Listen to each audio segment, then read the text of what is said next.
Hi, this is my first video review and I'm doing it on the Canon 50mm f1.8 lens. I hope that you enjoy it and learn something from it that will help you to decide in whether this is the lens for you and whether it can help you with your shooting. So right here what I have is the Canon 6D digital SLR with the 50mm lens attached.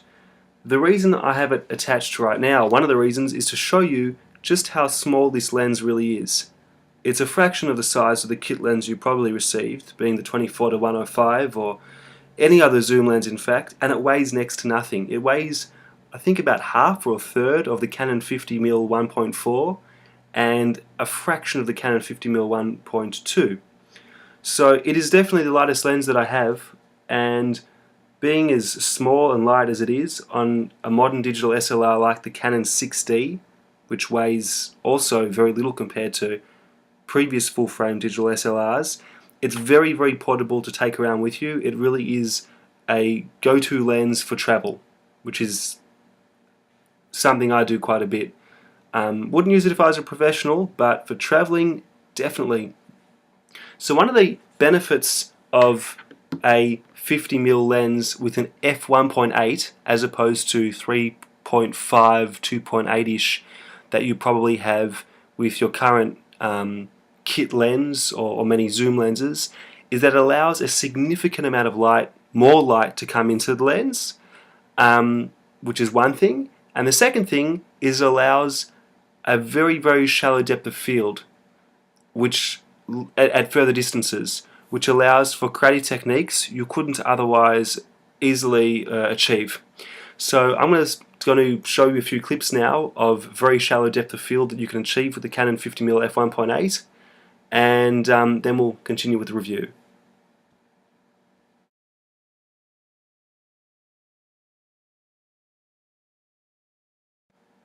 Okay, so here we are back again, and now we're going to outline some of the pros, some of the cons, and a quick comparison of comparable lenses that you might be looking at.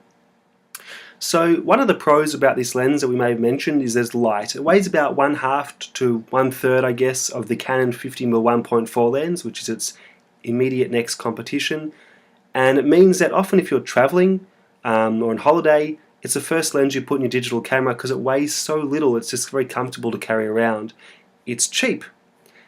I got mine for about $99 off Kogan, including shipping, and you can get a lens for a similar price if you look around and wait for deals. The next cheapest lens will be about $300-ish, which would be the Canon 50 1.4. So this lens is really cheap. Another pro, it doesn't really need a lens hood because the lens element, the front element, is so deeply recessed into the frame of the lens that it pretty much doesn't need a hood because it's protected by most flare. Another pro, it has a very shallow depth of field or very strong subject isolation because it goes to f1.8, and that is fantastic because you get these sort of 3D looking photos that you can't ordinarily get with most zoom lenses most of the time. Again, it's also got much better low light performance because you can go to an aperture as wide as f1.8, whereas most zoom lenses go to 2.8 or 3.5, 4, even 5.6, meaning that you can get significantly more light into this lens. So in real terms, that means that you don't have to use a very high ISO and get that grainy, lower quality pictures that you get at higher ISOs, which is a big pro. Another pro, I guess a final pro for this lens, is at an aperture of, let's say, f4, it's going to be much sharper than practically any zoom lens that you can buy. So your fancy expensive zoom lens at f4 or 3.5, it's going to be comparable or worse, maybe significantly worse than this lens. So it's amazing. It's amazing. It's a very good lens in sharpness once you get to those higher apertures. Cons. The quality of the bokeh is very angular at some apertures, on some subjects at some distances. That means you might get pentagons or hexagons, I think it is, for the back in the background blur, and a lot of people don't like this. They perceive it as being ugly. It doesn't bother me, but it might bother you. There is a lack of sharpness until about f2.8. So if you're shooting at f1.8 and you want a good looking picture, it'll look alright, but it won't be anywhere nearly as sharp as f5.6, for example. That said, there is an unusual thing about this lens, and that is even at f1.8, the very center 5 or 10% is very sharp. So if you're shooting a portrait with this lens, the portrait is of a person in the center of the lens, then that's actually fantastic, because the inner 5 or 10% of the lens is sharp, even sharper than the Canon 50mm 1.4. So for portraits alone, it's actually better at f1.8 than most of the competition, or all of the competition. Another con, it can easily break. It's plastic, it's flimsy. Mine has not broken. I don't know many people that have said theirs has broken, but it definitely can break quite easily. It's a very light plastic lens. Another con is it's comparably loud when focusing, but it's fast. I never had an issue with focusing. Very, very fast focus. And again, it's loud, but guess what? When you've got the photograph, you can't hear the noise that the lens made when it was focusing. So often this is not an issue. If you are somewhere where you have to be quiet, it might be an issue, but you know. Another con is that you have to turn autofocus off manually to focus the lens manually. You can't override autofocus by just refocusing. That's a small con, because usually I find I autofocus and it's fine, but it is a con. Another con, but it's not really a con, is there's no image stabilization. I say not really a con because no 50mm lens has image stabilization that I know of. So it becomes less of an issue. Again, it also doesn't make such a big difference unless you're shooting movies at this focal length. Comparisons.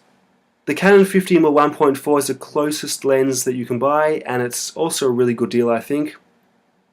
Main differences are the Canon 50mm 1.4 is much heavier. Not that it's heavy, but it's much heavier.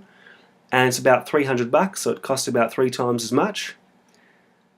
The Canon 51.4 is sharper at f1.4, or even obviously 1.8, than the 50mm 1.8 at 1.8 aperture. However, it is not sharp per se, even at an aperture of 1.8, and it's not sharp in the center.